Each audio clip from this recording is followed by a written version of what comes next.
I think we can all find ourselves in Dell, right? No. Really? No.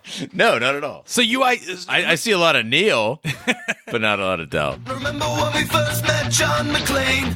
Argyle picked him up from the plane and took him down the Nakatomi Tower at the Christmas party.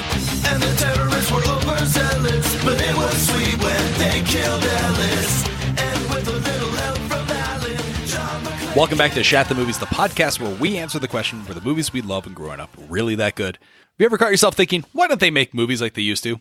Can you still remember spending your Friday nights searching for the perfect movie rental at Blockbuster Video? Do you even remember what Blockbuster Video was? If you answered yes and this is the podcast for you, I'm one of your 3 hosts, Roger Roper, and alongside me are my 2 co-hosts, Big D, Dick Ebert. Good evening. And John Candy Lyons. How'd you like a mouthful of teeth? And each week we take a look back in time and decide if our favorite films from our childhood still hold up. Each week the audience selects from, is it 6 now? Is it 6 movie choices? Yeah, I started adding 6. All right. The reason being is that our bad sequels was such a hit that I realized by putting up 4 pretty strong movies, we're guaranteeing that it's going to be a good movie. And some people like us doing bad movies, so we tear them apart. Yeah. So by doing 6, you're forced to put some good, some bad, and I've already seen some voting that is fluctuating from what I would normally think. Yeah, to Gene's point, you're putting us on the super highway to suicide. That's what you're doing. We are living a real life Mystery Science 3000. So the audience selects from now 6 movie choices that we then break out our race car VHS tape rewinders and watch the movie that tallied the highest number of votes. At the end of the podcast, the 3 of us will provide you, the audience, with a number of wipes each movie would need to take to get off your butts. So thank you so much for listening. If you haven't already, hit that subscribe button and share with a friend. It really helps the podcast grow. Also, check out our other podcast, Shat on TV, where we record and review TV shows such as Westworld, which is coming back soon, guys. Are you excited for Westworld? Taboo, American Gods, and Game of Thrones. Was that a question or a statement? It's both. I'm going to ask a question, then I'm going to answer it. We're gonna edit reactions in post production. Put it in post. But so it's Thanksgiving week. My father is out here. He's shown up he was towing an El Camino, which showed up at my doorstep. It's Thanksgiving week. And I'm really excited. I got down all my Christmas decorations outside of Halloween. This time of year is my favorite time of year. It kind of starts with putting on costumes and carving pumpkins, and then it just dovetails. This is my favorite time of year. So, Big D, what movie were we supposed to record? Oh, well, there's nothing more that will put you in the holiday spirit than Serial Killers. Mm-hmm. So it was supposed to be 7. That's right. The Brad Pitt, Morgan Freeman, Kevin Spacey movie. Yeah. And I said, you know what? It's a great movie, but it doesn't exactly scream Thanksgiving. So I called an audible and I said, good Thanksgiving movies. And it was universally thought that the best that we could do was Planes, Trains, and Automobiles from 90, was it 87? 87. Yeah. This is another John Hughes film. And I think I posted on Twitter that why don't we just fucking rename the podcast Shat on John Hughes movies? Because this is what, the 16th John Hughes movie we've done? I mean, if we did that, we would give up the chance to name it Shat on Bill Paxton. So we've got to keep a balance here. No, I don't think we've done that many. We did Home Alone. Ferris Bueller. Breakfast Club. Oh, and what else? We've done more Paxton. No, we have not done more Paxton. We've definitely done more John Hughes movies. Twister, Weird Science, Aliens. Weird Science, John Hughes movie. Predator 2. John Hughes movie. Predator 2. Shut up. Predator 2 is not a John Hughes. It should have been. No. Well, the good thing is we're starting to run out of John Hughes movies. That's right. It's winding down, guys. It's winding down. Too soon. Enjoy it while it lasts. But yeah, no, it's Thanksgiving. There's not a whole lot of Thanksgiving movies. There's a lot of Halloween movies. There's a lot of Christmas movies. There's a lot of February Valentine's Day movies. Not a lot of Thanksgiving movies. We get 2 days off of work. I just don't understand why this isn't more of a feature. Like, why aren't there more Thanksgiving movies? I think there was a turkey animated movie that was pretty good that came out a couple years ago. Well, Andy Rooney had a theory that he expressed on TV that was basically saying that Thanksgiving is the hardest to commercialize. Right. So like Halloween, you got, costumes and trick-or-treating and all that stuff. Christmas, you got presents. Valentine's Day, you got, But Thanksgiving's like you're buying turkey. Like it's food that you would buy anyway. So it's like it's really hard to commercialize. And then everybody stays home. That's right. So it makes sense that there aren't a lot of movies about it because it's just not like a lot of commercial backers don't want to get behind a Thanksgiving movie. That's right. I think we need a horror movie around Thanksgiving, like maybe Black Friday. It's maybe like Halloween 3. People are out shopping and somehow mayhem, some kind of infection, like a zombie Black Friday movie. I think that's called The Division. Actually, it's a I'm video pretty sure. game. Yeah, it's fantastic. The Division, the game that we told you to keep your Xbox for. Yeah, but what's that have to do with Black Friday? Because get it on Black Friday? No, it's the actual plot of the video game. Listen, for all you gamers out there, The Division, they release a toxin, the green fever, the green fever through money, and people are out shopping on Black Friday, and they all can catch this contagion, which decimates the island of Manhattan. And this special force group, this covert group, is activated called the Division, and you've got to go in there and you've got to restore humanity. It could be your neighbor. It could be your friend. It could be the guy with like 2 rifles strapped to his back and a giant glowing backpack running down the alley. That's right. Guess what the Division doesn't have? Loot crates that you have to buy. So go fuck yourself, Battlefront 2. If you've never watched Planes, Trains, and Automobiles, now's your time to pause the podcast and watch the movie. Come back and enjoy it in its full. And it's only going to take you 90 minutes, like most John Hughes movies. But if you haven't watched it, we're going to break down the plot for you according to Wikipedia. Planes, Trains, and Automobiles starts off with easily excitable Neal Page, played by Steve Martin, who is somewhat of a control freak, trying to get home to Chicago to spend Thanksgiving with his wife and his kids. His flight is rerouted to a distant city in Kansas called Wichita. Why is that a distant city? It's just Wichita. Because of a freak snowstorm and his sanity begins to fray. Worse yet, he is forced to bunk up with talkative Del Griffith, played by John Candy, who he finds extremely annoying. Together, they must overcome the insanity of holiday travel to reach their intended destination. We always ask the question, where were you when you first heard or saw this movie? I'll start with you, Gene Lyons. I remember seeing Planes, Trains, and Automobiles as a kid, and I was so bored that I don't know if I tuned out or fell asleep. I just remember like blips of the beginning and then nothing after that. So I just remember they're very, very cold, and at some point, John Candy turns into the devil. That literally going in this movie, that's all I remembered. Yeah, I don't remember it much either, because as a kid, travel isn't one of your concerns. You're with your parents, and you just get in the car, you fall asleep, whatever. Somehow you wake up, you're there. So the idea of being stranded or having to find transportation really didn't excite me. I remember people thinking it was funny. I didn't think it was funny. And I definitely missed the message behind it and the heart that this movie has. So although I've seen it, this time I really had a true appreciation for it. Yeah, I'm going to categorize this as one of those movies that you watch as a kid with your parents and you have zero idea what's going on. You don't get the references. You don't understand the humor because it doesn't relate to you. But now, being a business traveler like I am, I can see why technology was technology was so focused on the business traveler, because traveling before, 2000 and, we'll say traveling before 1998 must have sucked because there seemed to be no computers, there seemed to be no cell phones. Everything was just a mess. I'll counter Roger Roper that you could smoke on the flight. How dare that you? Flight attendants all wore mini skirts. You could go up to flight attendants and kiss them on the mouth. Yeah, so I mean, 6 of one, half dozen the other. But they wouldn't honor a first class ticket because there was no computer system to register that you had a first class seat. No, you're missing. This is a case study, this movie, for why we needed Yelp. Back in the day, you were powerless. If the stewardess told you to fuck off and get off the plane, you're going to lose your first class seat. What were you going to do? Who were you going to complain to?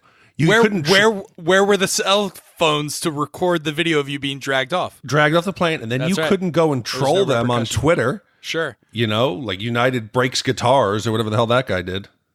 As a lowly former newspaper editor, there is also the editorial page where you could write in letters to the editor and complain about stuff. That's exactly what I'm going to do after my rental car, shuttle leaves me where there's no car in my space. Hell no, I just want to get home. Yeah. Yelp allows us to bitch and moan and potentially devastate a company's reputation. Yeah, but nobody takes Yelp reviews seriously. Oh, I disagree. There's been a couple lawsuits that'll show you they do. Big D, play the trailer. You should see our Yelp page. Fucking, we get torn up. During holiday travel, some people get delirious. Some get delayed. And some get Del Griffith. American Light and Fixture, Director of Sales, Shower Curtain Ring Division. Neal Page got all three. I was on my way home to spend a nice holiday with my family. Instead, I'm in a motel bed with a stranger. So instead of Thanksgiving with his family, he's spending 3 days with the turkey. Two happy clams just whistling down the road.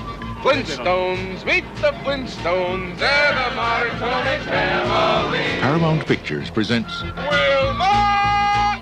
Steve Martin, You ever been to Hawaii? Yeah. You see Don Ho while you were there? See the second show. That's the best one. Is that right? Yeah. John Candy, Why are you holding my hand? Where's your other hand? Between two pillows. Those aren't pillows. in a new film by John Hughes. Planes, trains, and automobiles. See that Bears game last week? Yeah, hell of a game, hell of a game. Neal Page is an advertising executive on a business trip in New York City trying to return to his family in Chicago for Thanksgiving. After a long meeting ends without a decision, Neal attempts to hail a cab. Del Griffith, a shower curtain ring salesman, has unknowingly taken a taxi that Neal bought from an attorney. The two meet again at LaGuardia Airport where they board a plane to O'Hare. Their plane, however, is diverted to Wichita due to a blizzard in Chicago. So within the first few minutes, there's that weird 80s silence that I love. You saw it in The Breakfast Club too, but it's not exclusive to John Hughes. There's that focus on the minutia of sound. And in this sense, they've got everybody in this opening boardroom scene. It's largely silent, but it's hilarious in the tension and just the small sounds that you're hearing, paper being flipped, kind of people shifting in their seats. Again, it's showing just great physical comedy over dialogue, really setting the tone for the movie. This is going to be something to watch as well as listen to. Yeah, but we all work in professions that you a lot of times have to listen to a boss who either talks too much or has no idea what they're talking about. And I can feel the pain of him sitting in that conference room watching the minutes tick away, knowing the flight, he's going to miss it. But, John Hughes likes to reuse the same cast. Did you need to bring in three of the most memorable cast from Ferris Bueller, who was the year before? Uh-huh. It detracted me from the movie. Right off the bat, we got Ferris's father. Yeah, not only that, with Ben Stein showing up, he's not only it's not only Ben Stein again, it's the same character again. Again with Edie McClurg, same character again. So it's not just the same actor, but it's literally they're doing the same thing they were doing in the other movie. I like how you expect more out of John Hughes, who has admitted he's written scripts on bar napkins. Like, there's not depth to John Hughes. He just was, I believe, John Hughes is the Arby's of filmmaking in the 1980s. Occasionally he'll get something right, like a roast beef sandwich, like The Breakfast Club, or something meaningful, like what else does Arby's have to offer? Their curly fries that are surprisingly good, like Weird Science and Ferris Bueller's Day Off. But then there's a lot of shit that Arby's serves, like, I don't know, their Jamocha shake. Like, there's not a lot of depth to John Hughes. Okay, listen. So the fact that you expect more, he's just an efficient fast food director that could pump out scripts at a cheap cost at 90 minutes. It's what the 80s wanted. You can make that accusation of most of his movies, but I don't think this is the one that you want to attack for not having heart or quality, because this has to be one of his better. We also reviewed Home Alone, if you're keeping count. Oh, fuck you with your one wipe Home Alone.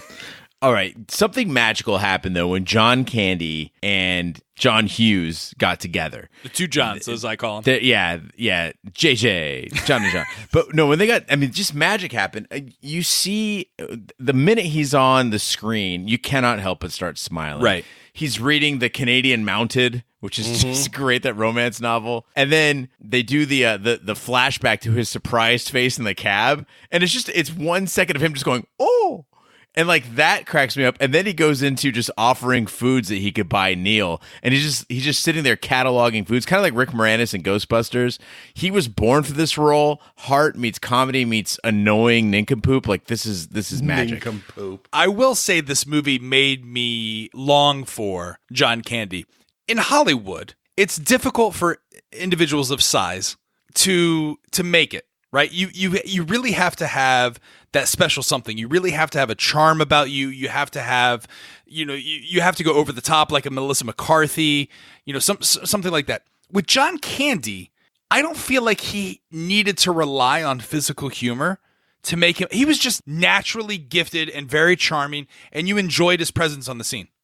Yeah, he's never trying. On screen, he doesn't seem like he's pushing it. You go and yeah, he's a bigger actor, but he never used his size for a punchline. Correct. Whereas Chris Farley, fat guy in a little coat, and he's always like shuffling around. John Candy just seems like a bigger dude, and he's just a guy. In fact, they never mention his size in this entire in the entire movie. Not once do they mention his size. No, and how fabulous was that hairdo? I could not get over that like Jerry curl. But I'll tell you, as much as I love John Candy, I fucking hated Steve Martin. Did you really? I don't like every one of Steve Martin's movies. He does that like pantomime running he does where he's like, whoa! And he's got his arms flailing like about. Freddy Krueger chasing Jennifer in the dream. Yeah, it's ridiculous. And that's not her name. It's funny one or two times. But he does it when he's running out of the office. He does it when he's running down the street. And then he's chasing the cab. And then he's in the airport. And each one is too much. I was like, man, try to ground the character a little. Here's the thing I hate about Steve Martin is I never know how old he is in his films. Yeah, he's got the Danny Glover thing going on where like he takes his shirt off and you're like, oh, all right. He's an attractive but then his man. Head is old. That's right. So I had to do some research on this. Guess his age when he filmed this movie or when this movie was released. 32. 36. 41. Oh, he looks good. He looks good for 41. Yeah. He always looks relatively the same. I don't know if he looked this way in Roxanne, Father of the Bride. He doesn't age. He's one of those guys. Sure. But Big D, I agree with you that when he does the running thing, and there's that line that they actually sampled into the soundtrack, which is like, you don't know who you're messing with, or whatever, that's irritating. But when he brings it down to the subtle, when it's a one-on-one conversation, there are a few guys in the business that are better. Oh, God, yeah. I want to get back to the task at hand, or the question, the major plot of this movie is that he's a business traveler trying to get back home. Have either of you ever been in a professional setting or away from home right before the holiday and been trying to like rush through a meeting so that you can get to a plane to get home? Have you ever been in that situation? Well, I haven't been in that situation from a business standpoint, but recently in October, I was coming back from New Orleans, and I arrived at the airport 2 hours ahead of time and got stuck behind the New Kids on the Block cruise. So the New Kids on the Block cruise got into port, and the buses brought all of the New Kids on the Block fans, thousands of them, back to the New Orleans airport, to Louis Armstrong Airport, to fly out. Yeah. So there was a 2-hour delay just to get your bag checked to get onto your flight. And so I missed my flight. I had to stay overnight in New Orleans. And the last time I just flew out for business out of Nashville, the flight attendant, as I was walking, I tried to take the first seat available because I just don't care. I fall asleep immediately. And she tried to wave me off. She said, "Don't come back here." She's waved me off. And I was like, what the hell's the problem? She goes, "Oh, there's 2 really big guys back there. That's the only seat back there." And I go, "Well, that's the only seat there is, so I got to take it." My ass did not touch the seat. These guys were so big that I actually hovered. Yeah. And then oddly, what was really weird is I still fell asleep immediately and I woke up with an erection. Yeah. So it was like I'm not having a good run this year. Yeah. Usually they charge extra for that. Why is it not a good run? Sounds like a fun trip. What about you, Big D? Have you ever been in a situation where you've been trying to get home? Or you just got back from Brazil. My wife and I have a habit of just trying to get to the airport like almost the exact minute you're supposed to. So we were flying to Rio maybe 5 years ago. And international, you need to be a minimum of 2 hours. Yeah. We got stuck in traffic in Orlando and walked up to the counter at 1 hour and 59 minutes. And this was 2 days before Christmas. They'd already given away our seat. Oh, shit. Yep. So little helpful hint out there. Get there early around the holidays. Yeah. So it took us 3 days to get another flight out, and we missed half the days we were going to spend in Rio. Yeah, no, I travel quite frequently for work, and I'm a little bit of an airplane snob, much like Steve Martin's character, where I don't like to talk to people. And the move that I use is the earbuds in the ear. Do you guys pull this move? I kind of pull this move anytime I'm in public. Is you put the earbuds in the ear, you don't have anything on, but it's kind of like the social. Do not disturb. Yeah, it's the do not disturb sign on your hotel room. That's exactly what it is. Yeah, absolutely. I'm adamant, and I've actually found myself buying increasingly large headphones, and now I actually wear my Audio-Technica monitors that we use for the podcast. Right. They're not a sponsor, by the way, but we'd love to have them. Yeah. To really signal, like, please no. Yeah, if listen, I will purposefully avoid flights that I can get an exit row, first class, or A15 or lower on Southwest. That's how much of a travel snob I am right now. But I have status on all those flights, so that's what happens. But anyway, back to the movie. Steve Martin and John Candy's character, which, by the way, Del and do you remember Steve character? Neal. Neal. Okay, Del and Neal. Resort to various means and try to reach Chicago, but one attempt after another is defeated. Forced to share a room in a cheap motel on the first night in Wichita, Neal loses his temper with Del and puts him on blast. Del regards Neal as a cold cynic and says that he likes himself and that his wife and customers like him as well. Neal calms down and the two men go to sleep. During the night, their cash is stolen by a burglar. So do you think that there's a problem at home with Neal? Because either his wife is just not that bright or she thinks he's cheating. So, like, I know Neal mentions he's away from home a lot, but he calls her and she's like, what does Wichita have to do with why you're not home and snowing in O'Hare?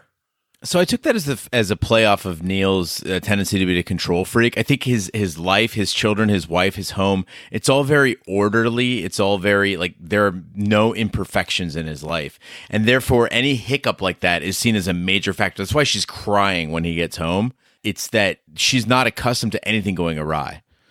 Yeah, this is, I think this might be the reason I might have been incepted as a child to never get married and have children, because I would have had to deal with situations like this with Neal. Like if I miss a flight, if I have to change a flight, or you know how sometimes airplanes and flights will ask you, they get overbooked, so they ask people if they would kindly step aside and pay you $500 for that. I'm the first one to raise my hand because guess what?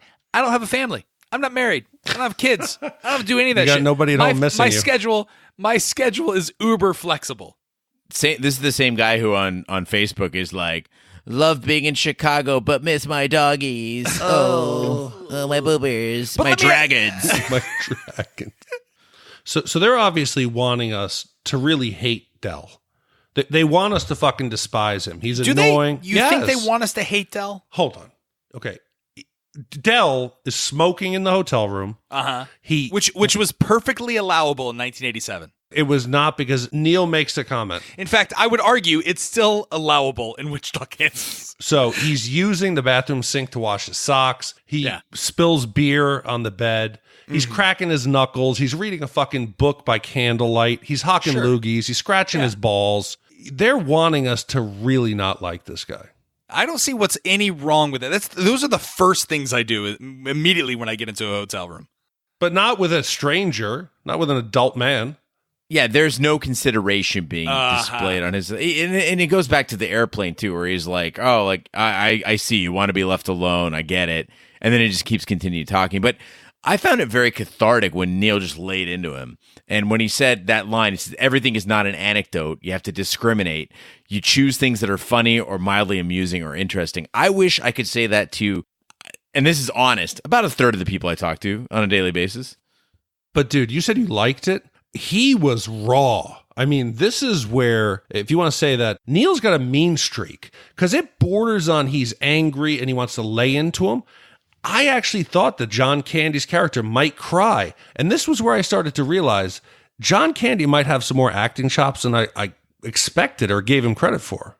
Yeah. Oh, yeah, he does. Well, listen, I've seen Gene in real life go off on someone. I might have been the recipient of Gene's anger, and I felt a lot of the same way. And it's like, hey man, I'm just like trying to like have fun. Like our mutual friend, the King Bee, one Halloween, Gene went off on him, and like King Bee, I literally thought he was going to cry into his Cornish pasty.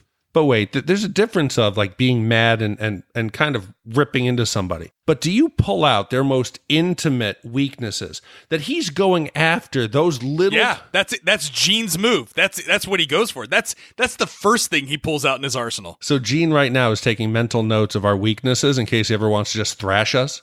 I mean, it's not conscious, but there is a subroutine somewhere back there that's doing it because it just comes out. It's like, like did Mozart spend all day thinking about music? Well, he probably did, actually. That's a terrible point. Exactly. What I want to know is every movie we've watched in the 80s, like every 80 movie, how do they not know what a robber looks like? Like, why does every robber in every movie look like he stepped off a Motley Crue video? Like, if you go to Predator 2, that was in the 90s even, Crocodile Dundee, like all these movies, whenever there's hoods and thugs, Batman, they're just kind of like, it's a guy in a leather hat with like long blonde hair and a switchblade. So who was that? Just a regular burglar? Was it someone who worked for the hotel? How did he gain access to the room? He had a switchblade. He literally had a switchblade. So he kind of popped the window or whatever. I don't know. Switch talk hands. No, he had a switchblade and he stuck it in he picked the lock with the switchblade because that's what you do. Again, I feel like John Hughes writing stuff on receipts that he gets at the bar where he's drinking and coming up with those. They're like, listen, we need another movie, John. And he's like, great. I've got this outline on the back of my coaster. Of my coast. That's exactly right. Well, the following day, they attempt to reach Chicago by train, but the locomotive breaks down, leaving the passengers stranded in a Missouri field. After reaching Jefferson City, Dell sells his remaining shower curtain rings to buy bus tickets, but neglects to tell Neal that they are only valid to St. Louis. Upon arrival, Neal again offends Dell over lunch, and the two part ways. Neal attempts to rent a car, but finds the space at the distant rental lot empty. He treks back to the rental car desk and unleashes a profanity-laced verbal assault. God, that is my nightmare. That you're going to get stuck. Because a lot of times, like the holidays, when you park your car at the airport, and I don't feel like spending $20 a day, so you take that long-term parking. And my fear is always you're going to get stuck out there. And like him, you got to walk across the highway, one of the runways. That sucked. Wait a minute. You're still parking at the airport? It's 2017. It all depends. Like this time, because it's only 3 days, yeah, we will park at the airport because it's easier. But we Ubered it to anything longer. Making sure. No. But again, the entire time I'm thinking throughout this entire movie, this movie does not work in today's age. You can't remake Planes, Trains, Automobiles. I mean, unless you call it like, what, Plane. Tommy Boy? No, it would be called Plane. Plane? Because you would have your app out and you'd be rebooking the flight. Right, exactly. But like, all right, so this was my favorite part of the movie. When Dell, he's showcasing his salesman skills. It's showing you that he's not just a schlub that washes his underwear in sinks, but he's got some real skill. But it also introduced the character that I wanted to see a lot more of, and I forget the actor's name, but it's the brother. The character that he's playing is the brother of the friend that's going to get them on the train. It's the son. It's the son of the guy. It's the son of the guy. That's it. It's the son of the guy. Yeah, it's Owen. Owen. That guy is my favorite character in this entire movie. What's great about Owen is that when he shows up in that truck, his presence is so startling, and the way that the scene is shot, that you don't even notice the wife and the child in the truck until like attention is called to them. And again, like you're going to pick up two dudes. Why would you take your wife and child in the truck? And then why would you encourage them to move a heavy trunk for you? Dude, but he's dipping, and instead of just spitting, he's got like some kind of like a like a gag reflex that I want a movie with him. Fuck Cousin Eddie in Christmas Vacation. I want Owen's movie. Oh, Owen is the best. He's like 20 seconds of screen time. He makes the movie. Or his wife. Yeah, he drops that line. She's short and skinny, but she's strong. Dude, and she comes out of that truck like Ronda Rousey. She's looking to just like squat that fucking trunk. They're trying to do the almost they're trying to do the gentlemanly thing, but like, no, we got this heavy trunk. Which, by the way, was that ever explained in the entire movie? That's the everything trunk? he owns. Okay, got it. All right, I got some dark possibilities when we get to the all right. end. Jesus Christ. It's the last traveler he traveled with. It might have something to do with 7. But What's in the box? What's in the box? But what's the line that Owen says about Her first baby come out sideways. She didn't cry or nothing. my dad and I were watching this movie together on the couch, and he and I both cracked up, and like literal tears were almost coming out. That's the part that I really laughed in this movie. There was that and the devil scene, which we'll get to. Those are the two parts that I really enjoyed. Like when I'm editing the podcast, I don't want us. I'm cognizant of us dropping F-bombs. I don't mind saying fuck, but it shouldn't be just saying fuck to say it. Yeah. That scene with Neal when he snaps at the rental car agent Grace from Ferris, that has to be the best use of fuck in a movie. There is maybe, I didn't even count them because I knew Gene would shit on me for counting them, but I think there was probably 15 fucks. And he ends it with, I want a fucking car right fucking now. You're knocking his writing. I think this is the best use of fuck in any film we've seen. Well, no, I'm not knocking John Hughes' writing because have you ever been in a situation where you're at your precipice, right? Like normally I'm Del. Normally I'm cheerful. I try and use my natural charm to get something. And we've all been, I think everyone should be in a service industry type job for no less than 2 years, because it truly will give you insight into how people are just shitty to people, like no matter what. So I think we've all collectively, all three of us, have worked a service industry job. Have you ever had a situation where someone has done that to you, or you have done that to someone? Like where someone has completely not deserved it, or whatever had like pushed you to the limit? No, but I was a server at Olive Garden for about 3 weeks. And old people, a lot of times old people get grumpy and pushy. And if you ordered a decaf, you might have gotten full leaded. But that's about the extent of my... That was the thing? Yeah, because I knew I was going to keep them up all night. Yeah, but now in the movie, they're starting to gel. The buddy comedy's working. But I had a hard time separating the fact that I knew the twist ending. So I found myself, and hopefully everybody who's listening now has seen it, I found myself sympathetic to Del, and I don't know that I felt that the first time. Could you watch this without feeling sad for Del every minute he's on screen? Yeah, absolutely. I think the movie does its own job, even without the twist ending, of making him a likable character. I think he's a very well-balanced character where you're like, he's so funny, and he makes you laugh, and he's like, he's not malicious in any way. He's just kind of a fuck up. And so I feel like I already had an affinity for him. The twist ending didn't really make a difference the way I felt about him. I don't think in any circumstance, though, was he supposed to be just purely annoying or that you were supposed to hate him. Yeah. I think we can all find ourselves in Del, right? No. Really? No. No, not at all. So I see a lot of Neal, but not a lot of Del. You don't find yourself, who would you identify yourself with, Big D? Are you a Neal or are you a Del? Fucking Neal. Are you really? Yeah, I'm an asshole a lot of times, and I shouldn't be. Yeah. I'm working on that. Well, in desperation, Neal attempts to hail a taxi to Chicago, but insults the dispatcher, who then attacks Neal. Del arrives in time to rescue Neal with his own rental car while driving. They find themselves arguing again. The situation is made worse when Del nearly gets them killed on a freeway after driving in the wrong direction and driving them between two semi-trailer trucks. Then Del's carelessly discarded cigarette sets fire to the rental car. Neal initially gloats over Del's predicament, thinking that he is liable for the damage to the car. However, Neal's amusement turns to anger when Del reveals he used Neal's credit card to rent the car after their cards were accidentally switched. Okay, you've got two comedy powerhouses in this movie, John Candy and Steve Martin. And I don't feel like they're trying to one-up each other in this movie. I think they play off each other very, very well. They're two different styles of comedy entirely. John Candy pantomiming The Mess Around, the song The Mess Around, where he's doing the saxophone, he's playing the piano on the dashboard of the car. I'm sorry, it's more entertaining than the entire Blues Brothers movie. Like, you can see the saxophone. You can see, like, he just has this amazing ability to play off of, it's just a song on the radio and one man performing while the other guy is pretending to be asleep. If somebody didn't laugh at that scene, they've just got something's wrong with you, man. Is Del a good guy? You're saying he's flawed and we think he's this buffoon. That credit card that he got by mistake and then rents a car with it. Sure. He's a bit of a dick. He's not this good-hearted, nice guy. He's going to pay him back the money? Fuck you. No way.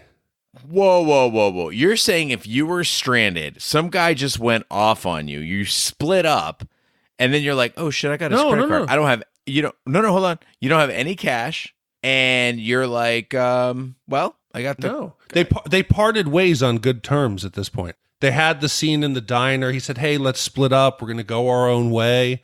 You call that on good terms? He was heartbroken.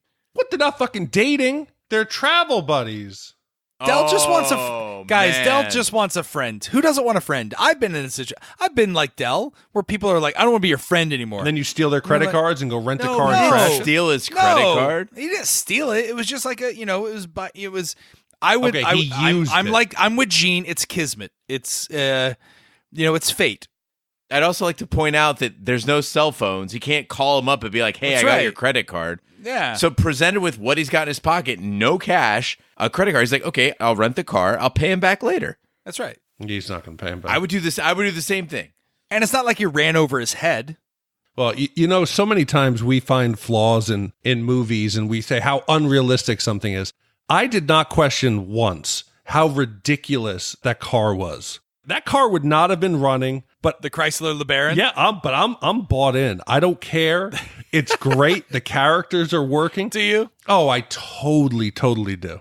This is where the movie derails from a somewhat realistic into a satire, almost cartoon. But like you said, I almost don't care because again, this is one of the funnier parts is when they realize that they're going the wrong way on the interstate, which a lot of movies have done. But then they're screaming at each other, and then you see, like, for some reason the skeleton and then the devil. Like, that's hilarious. That was enjoyable. I try to put myself on set for that one too, because they're like, all right, so here's the thing. The car is going to go between two semi-trucks. Okay. Sparks are going to fly. Parts are going to fly off. Uh-huh. Okay, now cut. All right, now, John, we're going to need you to go and we're going to dress you up as a devil and then put you back in the driver's seat. Wait, what? Yeah, no, it's going to be great. It's going to be great. Trust me. In like a onesie. In like a red onesie. Yeah, like a devil onesie. And how long is that going to be on screen? About half a second. Half a second. Cool. But you know what? It made the difference. It took this movie to another level. It really did. I almost feel like they did that in reshoots, because had they shot those scenes and left them in for more than half a second, it wouldn't have worked. But here's the thing. Doesn't it feel to you, this is how I felt, is that the movie was shot in 1987. This idea came from 2007. Dude, and the best is John Candy's like, ha, ha, ha, yeah. And he's got the pitchfork.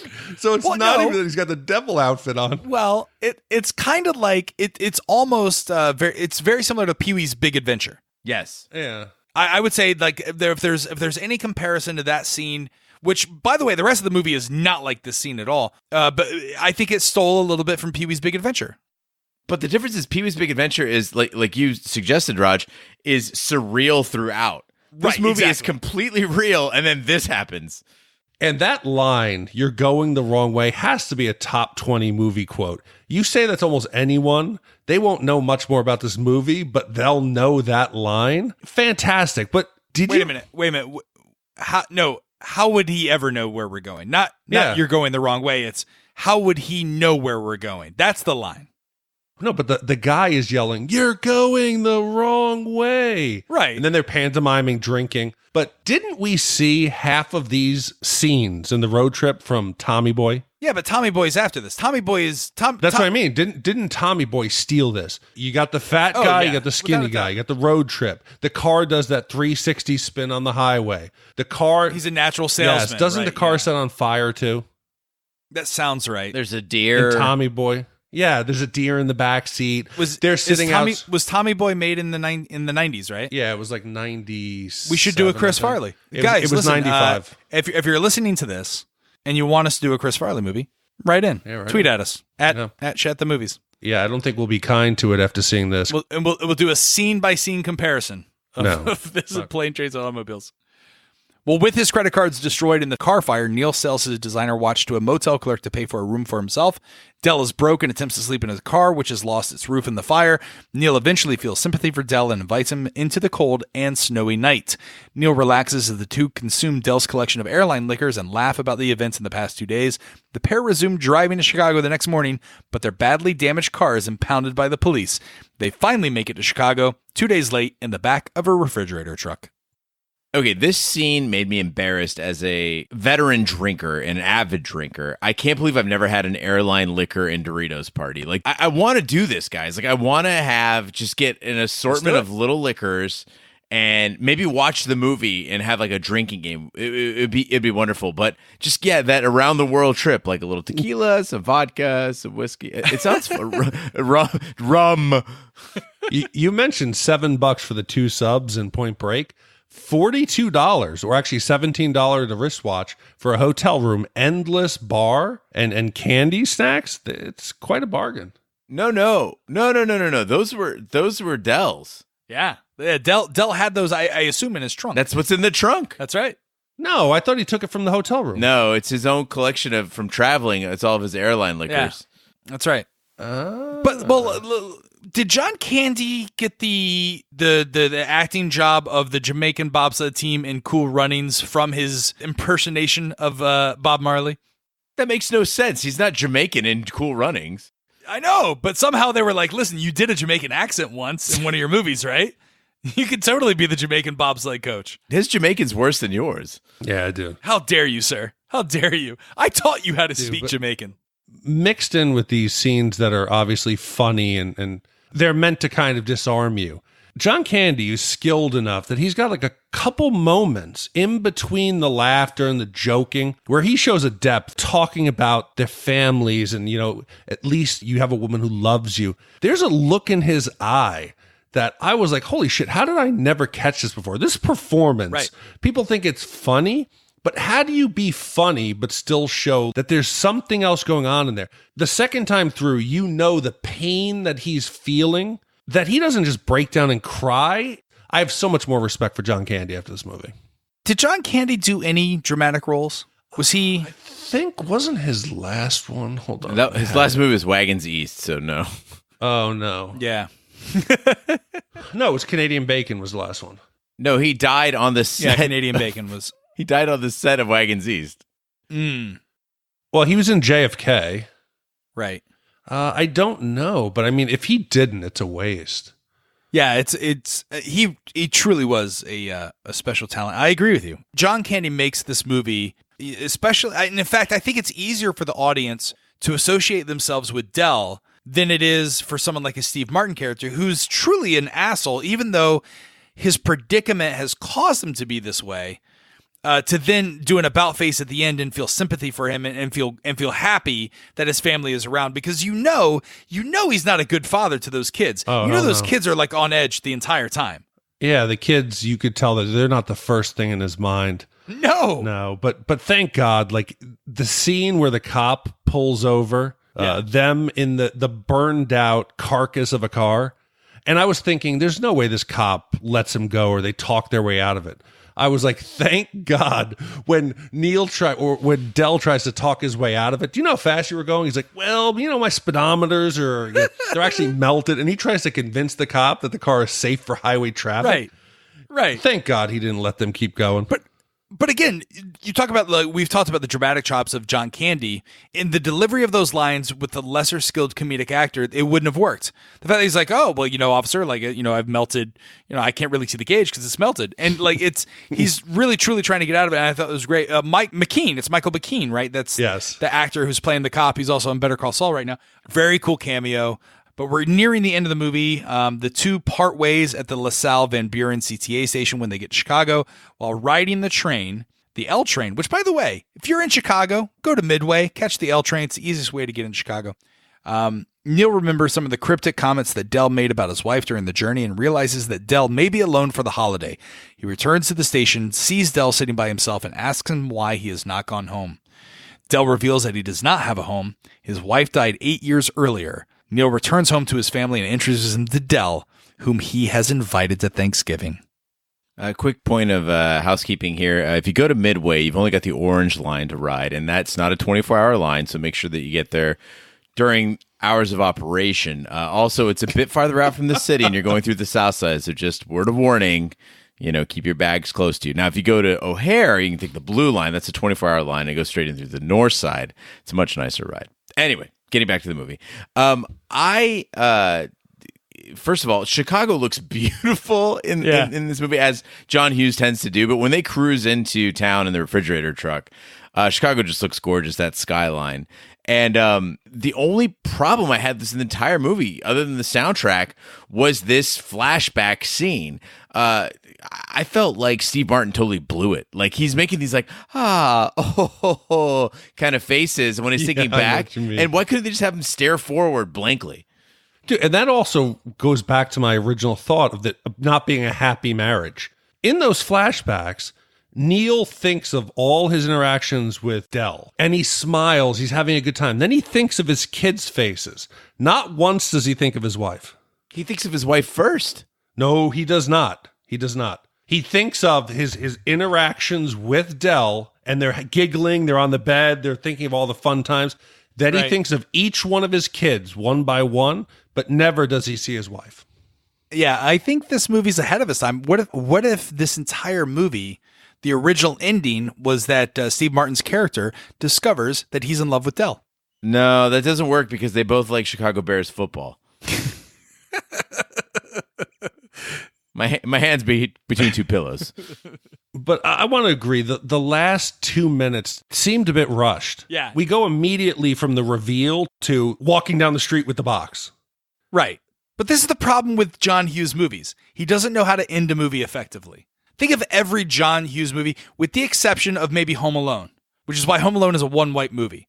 Home Alone has a definitive ending, right? Every other John Hughes movie just sort of stops, or in the case of Ferris Bueller, they have to tell the audience that the movie is over. And yet, ironically, Home Alone's the one that had two sequels. The other ones didn't. Getting back to complaints about the soundtrack, I started noticing the opening notes of Every Time You Go Away, Oh, yeah. And I was like, oh, no. And I'm like, the only thing worse than this is an instrumental version. And I was like, no, actually, the only thing worse than this is a vocal version with some other lady singing it. Not getting the actual license to the song? Yeah. But then something strange happened. Is as I'm groaning and rolling my eyes about that, I started to kind of tear up, and I realized I really miss John Candy. Like, he did that fat man role with so much heart, and then I started flashing back to Uncle Buck and Cool Runnings and Spaceballs. And I was like, I fucking love this guy. I tried to get my wife to watch this movie with me, and I showed her the trailer, and she's like, I am not watching that. So she started, working in the office, and I'm watching it alone on the couch. And this is the first movie in 51 that we've done. I'm not embarrassed. I teared up. Right. And I don't know if it's partially because I'm a father and it was just the thought of him coming home to his kids and the family and how we don't appreciate those around us. We take for granted. I wasn't full-blown crying, but this is the first movie that's hit me that made me actually feel something and get emotional.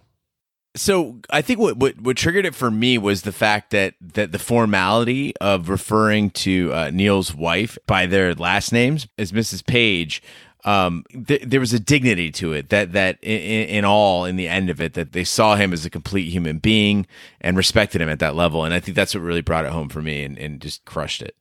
And you hope that the message at the end of this is that Neal comes away with it caring about his family more. Like I left once the movie was over, I walked to my wife and I gave her a hug. Because a lot of times I end up spending too much time at work and you realize in the end, what's the trade-off really for that? So everyone should try to spend more time with family. And after that, it made me appreciate her a bit more. But there's so many questions at the end of this. I need to know what the fuck happens to Del.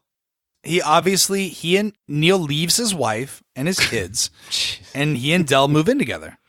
Okay, but I do have to ask, and I think Big D, this will tee off some dark thoughts in your head. But So Marie, Dell's wife, she's been dead for 8 years. Yeah. Why is Dell headed back to Chicago? Like, what is there for him? If it's not his home, why make the effort?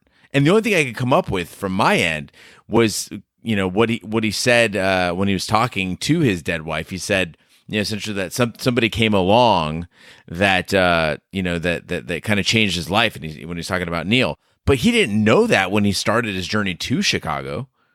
He did. He saw him in line and was attracted to him.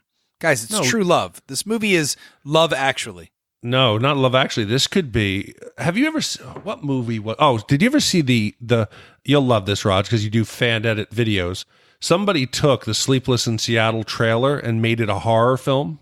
And it's pretty believable. Sure. This movie could have had a darker side, that if Dell was unstable and just picked out Neal, kind of stalked him, stole his credit card, got him home.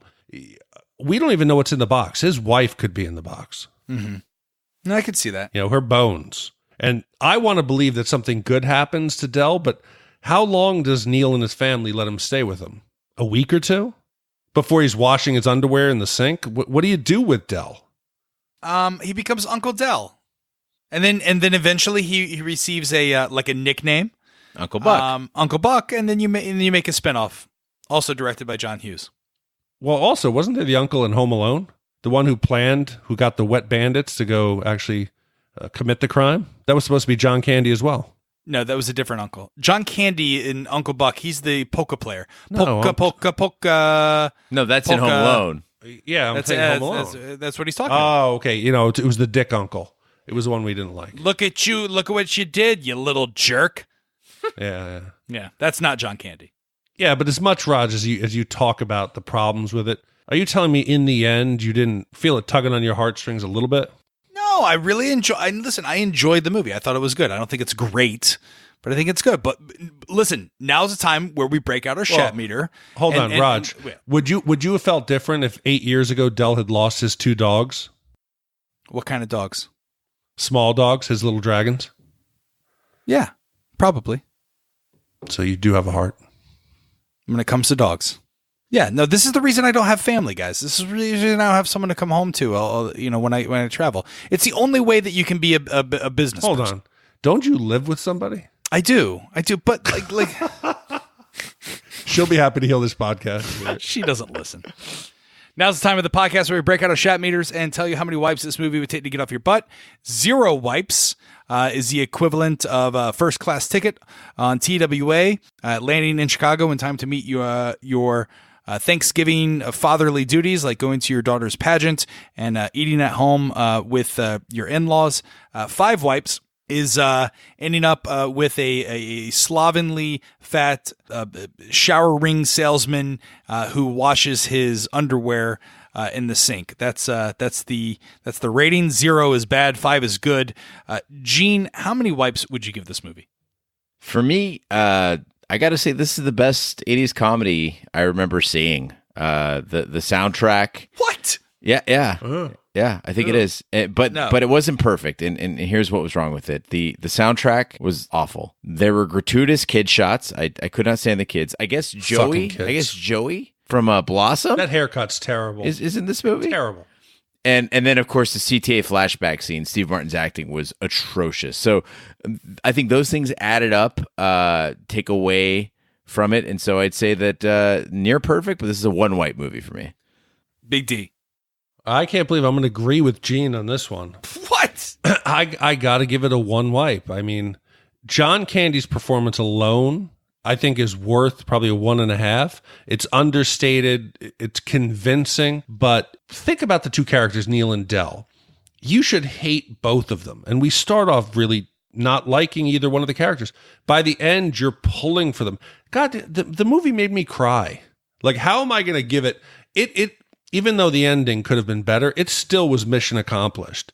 It made me, for that moment, and really take a second to think about my family and to try to put things in perspective. 1 is fair. I'm looking back at what I've given some other ones. Ferris Bueller, I did 0.75. Coming to America was 1.5. I think as a comedy, it's right in that mix. And you got to think it's definitely one of the best of the 80s. Both of you are nuts. I don't even know how we end up in the same podcast. I was going to give this movie, I really was going to give this movie 3.5 wipes, just below average, until I realized, and until it was just brought to my attention, that Joey Lawrence was in this movie. So therefore, I'm going to give it a 3-wipe movie. I don't think it's great. I don't think it's bad. I do believe it's the best Thanksgiving 80s movie comedy out there that, has John Candy and Steve Martin. I thought the acting was good. I thought the script was a little weak. There are moments, there are scenes. It feels like one big, long SNL skit to me. It's not really a cohesive script. There's really not an ending. They just sort of arrive at home, and it's okay. It's not bad. It's not great. It's 3. It is the perfect average movie that is perfectly timed for you to be able to watch it with your father on the couch in time to record this podcast, which is what I did today. So it's a 3-wipe movie. If we were to add up our scores, 3, 1, and 1, and then divide by 3, what does that give us? That is a 1.6 repeating average. 1.6 repeating. Big D, where does that put it?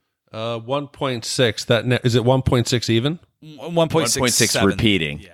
Okay, so that now puts it in the 16 spot. It is tied with Gremlins. It is above Who Framed Roger Rabbit and below The Thing. This system works, guys. The system works. The system works. That feels right. The Thing is a better movie. Right. Yeah. Yeah. It's right. It's right about Gremlins. I think Gremlins is a better movie. I think it's a little bit better than. Well, it's a little bit better than Beverly Hills Cop. Yeah. Yes. Yeah. Yeah. All right. There is some method to the madness. That's right. Well, now's the time where we talk about our shout-outs and what movie we're going to be doing next. I'm sorry. I almost called you Big Gene. Gene, what is a shout-out? Raj, a shout-out is a way the listeners can show their support for Shat the Movies. You just go to shatthemovies.com, scroll down, and you'll see a slider that comes out. It says hello, and it wants your name. You give it your name, and we'll read it right here on the podcast every week. This week's shout-outs come from Jake the Lawyer. He's the worst. He'll steal $75 for you and take your taxi. Jimmy. Like a condom, like a Jimmy. Jimmy is a condom. Also, it's slang for prophylactic. Kyle Brad. Poor guy. He's got. Is that your first name and your last name? I feel sorry for you. Sam and Uncle Shower. Listen, God. I had an Uncle Shower and things did not end well as a child. That should be a movie or a band title. That's right. Robert Moray York Goldney. Now you're just making shit up. That's not your name. Grace. Oh, it's your sister-in-law. My sister-in-law, yeah. Eric.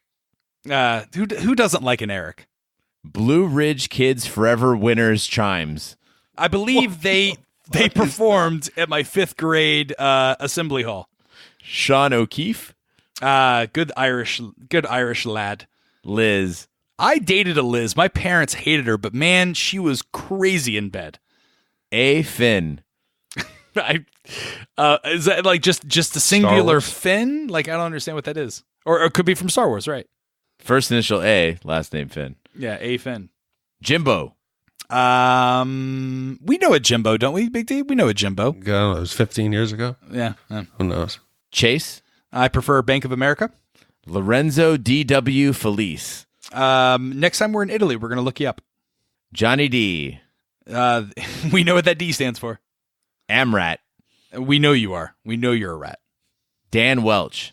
Like the grape juice. Crash Test Dummy. Mm-hmm. You realize that half the people who listen to this podcast will have no idea that reference. It's all right. Kids, go Google Crash Test Dummy. Listen, it was a are you song. kidding me? It's from the 90s. It's from the 90s. Yeah. What is this podcast? We guy had 3 testicles. Movies. That's right. Did he? Did? That was the rumor. Yeah, 3rd testicle. That's why his voice was so low. Greg. Hey, Greg. Leanne Bachschall from Whitley Bay. I feel like Whitley Bay, there's something to it if Leanne's gonna make sure that she wants us to know that she's from there. And last but not least, Alex Golden Boot. I bet he's really good at soccer. And that's it. That's all we got for the shout-outs. Thank you, everyone, for writing in for your shout-outs. If you'd like to hear your name on the podcast and Raj react to it, go to shatthemovies.com and scroll down, put your name right in there, and we'll get it on the pod. Big D, what movie are we doing next? We already talked about it. 7. Where were you? Oh, we're doing 7. So people were concerned recently on social media that you could get over That's your right. Kevin Spacey bias. I can, and I'll tell you why. My father just discovered Netflix. And so because we're cord cutters here at the Roger Roper household, it's like putting on television when I have to leave the room. He doesn't understand because I've got like a Mac Mini. Anyway, it's a whole setup that my father doesn't understand because there's no remote involved. So when I leave the room, it's like turning on television for a toddler. So I'm like, well, Dad, I got to go record the podcast. What do you want me to put on for you? And he's like, well, you don't have TV. I guess I'll watch Netflix. I'm like, well, what do you want to watch? He's like, well, I've been watching this show called House of Cards.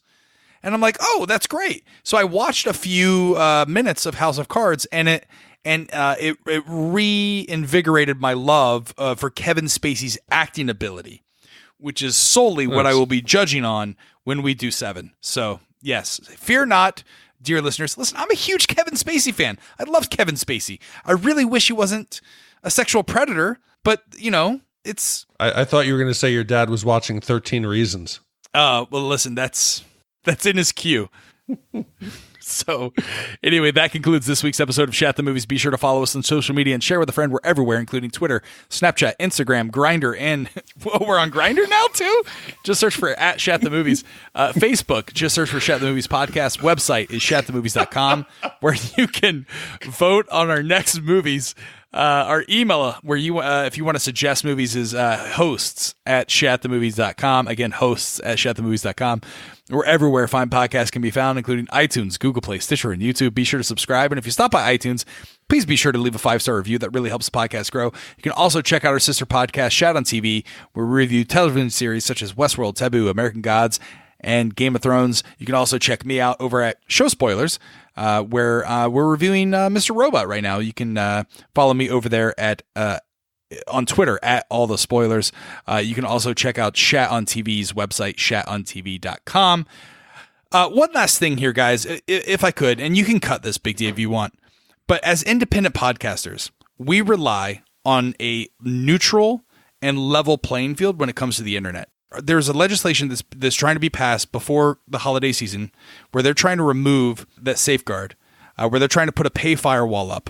And you may have heard it's called net neutrality. We are unable to compete with major podcasts that have corporate backing. If net neutrality is removed, there could be a situation where we would be unable to afford to publish our podcasts. Yeah, or even just a bigger thing, and this isn't a political thing because I don't want us to ever talk politics. It's both sides of the correct. If you like Hulu and Netflix, you should be against it because both of them, when they were small companies, they would have been crushed because YouTube, Time Warner, they would have paid to slow them down. So I'll put a link in the show notes to explain what net neutrality is. It's not doing priority service for the internet. It's slowing other people down. That's right. It's the equivalent of airlines, Apple paying United Airlines to not fly Google employees to put them on their plane or to slow them down at the gate. So this isn't political, but this is something that will affect everybody. If you enjoy cord cutting and streaming your content online and having it be fast, man, you should be against this. That's right. That's right. Again, we all three of us work in technology. We know how this shit works. But the biggest thing is for us as independent content creators, there could be a situation where it really does affect independent podcasts. Not just us, any podcast that you listen to. So tweet, call your congressman, call your representative. This isn't a political issue where you should play identity politics. This is a situation where you really need to if we all band together and we all write in, tweet your congressman, tweet your representative, we can kill this bill because it's like this. It's zombie legislation. It keeps coming up and up again, and there's a reason for it, and it's because the people who are behind this, the big money, do not have your best interests at heart. But it really helps us out, and it could really do us a solid. So please tweet save net neutrality, hashtag save net neutrality. Thank you so much. And like Big D said, he'll put it in the show notes. Yeah, and hey, politics kind of rips people apart, but we all love our data. We all That's love right. streaming internet. Yeah, listen. This is something everybody... Can you imagine if they decide to slow down your Pornhub? What are you going to do, Raj? Not only that, but listen, they're gonna make you pay $15 more for porn access. Are you kidding me? Yeah, they'll do that. Your budget's just blown right there. I know. I'm not gonna have any money to eat anymore. It's all gonna go to porn. You're gonna have to go back to Reddit r not safe for work _gifs. Listen, they're gonna. Here's the dangerous thing, and you want to play politics here. If you're on the right side of the aisle, imagine if the left side of the aisle was trying to control which information and trying to remove internet websites that you went to. Same thing on the left. It doesn't matter. No one should be telling you where or how you get your information, or how you view your pornography, or how you listen to podcasts. Yeah. So anyway, help us out. # save net neutrality. Help yourself out. That's right. Gene, you want to weigh in on this? This is Gene Lyons, and I endorse this message.